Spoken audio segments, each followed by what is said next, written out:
الدرس الرابع عشر بعنوان النفع طبعي.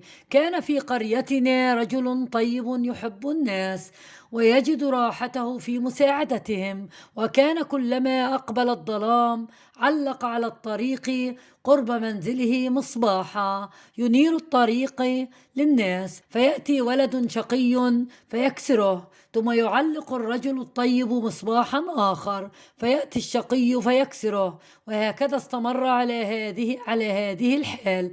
قال الناس للرجل: كف عن تعليق المصابيح فنحن نعذرك. فقال: أنا مثل الحمامة التي رأت حريقا هائلا في الغابة، فأخذت تذهب إلى النبع فتملأ منقارها، وتذهب إلى الحريق فتفرغ ما فيه من ماء. فقيل لها: وماذا عساك ستفعلين بملء منقارك مع حريق هائل؟ فقالت: أنا أحاول المساعدة والنفع طبعي، وأما شأن هذا الذي يكسر المصباح فيحرم الناس من نوره فيتعثرون في الطريق فهو مثل العقرب.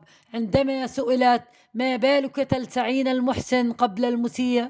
فقالت: الأذى طبعي.